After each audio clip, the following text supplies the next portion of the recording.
Well, hello there, fellow geeks and geekettes, and welcome to part 4 of the top 10 comics that define me video series.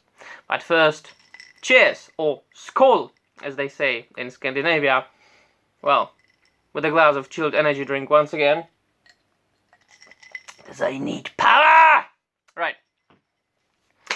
Let's jump straight into it, because I've got like a half an hour or 45 minutes until I begin my next online class session. For today I picked Brightest Day issue 0. Now, quite objectively, Brightest Day isn't really the best example of a very good DC Comics event. It's not even in an objective top 10 DC Comics or comic book events of all time. Nor would I recommend it to anybody that wants to start reading comic books, who hasn't read any comics before, or who wants to jump back into comics. Now that's ironic, because that is precisely the reason why I chose this as one of the top 10 comic books that define me. When I made the Blackest Night video, I said that Blackest Night was one of the comic books that made me return to them, that made me start reading comics again after, I don't know, 10 years or something like that. That was 10 years ago. When or more or less something like that, 10 years ago, when I started reading comics again after a hiatus. But it wasn't necessary, but Blackest Night wasn't really the first comic book that I grabbed after the years and years and years of not reading comics. It was actually Brightest Day. So, as I said, I was reading comic books when I was a little kid. I was reading them for a long time. Then, when I was a teenager, I stopped for a bit, and then I started again at about around the age of 17, 18, right? And the very first issue that I read again after the hiatus was Brightest Day issue 0. Absolutely, I would say that it was an absolutely wrong comic book to begin with, because firstly, it begins where Blackest Night ended. So you really need to read Blackest Night to understand Brightest Day.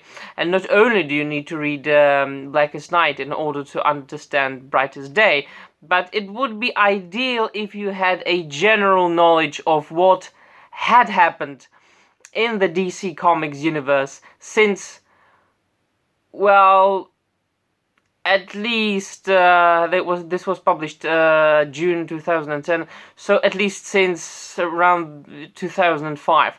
Well, it wasn't my case. I just jumped into this issue, and at the end of Blackest Night, a lot of characters that had been dead up to this point were resurrected by the White Lantern, right? And so some of them were, ironically, Deadman and Aquaman and Martian Manhunter and Hawkman and the Hawk Girl.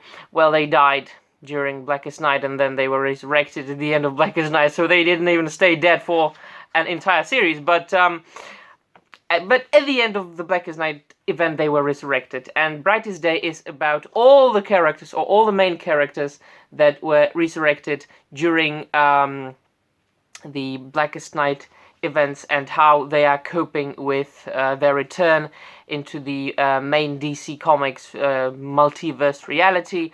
And in addition to this, they have to find out what the deal is with the White Lantern that suddenly appeared after Necron, the master of the Black Lanterns, was defeated. So here is the White Lantern that, should stand for life.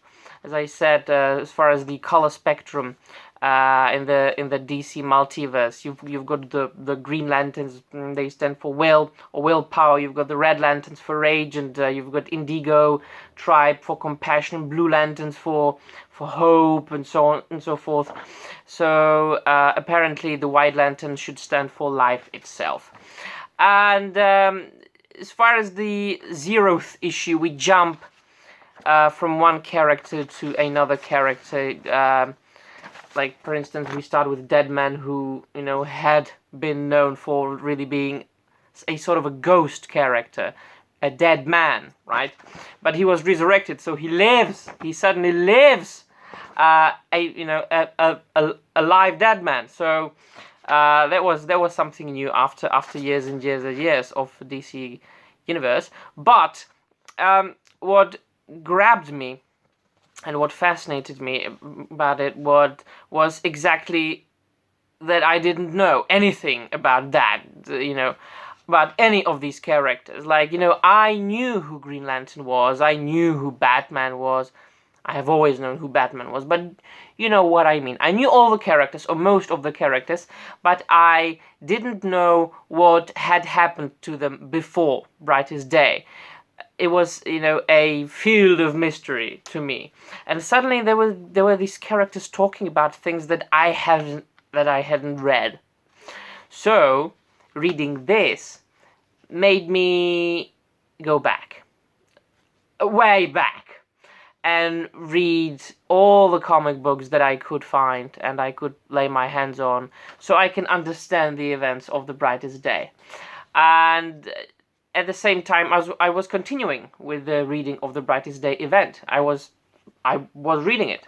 So I read the Brightest Day, then I read the Blackest Night in reverse order, and then at the same time, I was reading things like Final Crisis and the, you know, Grant Morrison Batman's run, and things like that. I was going back to back. Then I started reading from the beginning, from Green Lantern Rebirth, Jeff Johns' run of Green Lantern, and I was back instantly, like that. I was back into comics, and I have been reading them since.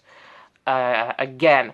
But what I loved about this comic book also was the artwork, which was done by Peter Tomasi, and it was what, 2010, I said, yes.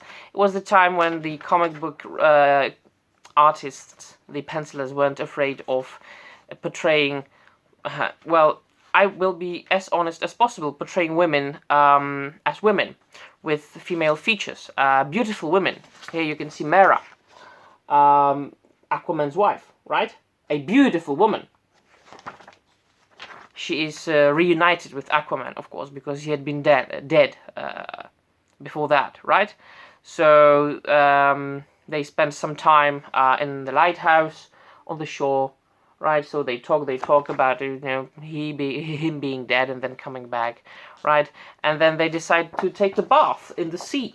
Look at Mera, yes. You can't see it's very cleverly covered by bubbles, so don't say anything, right?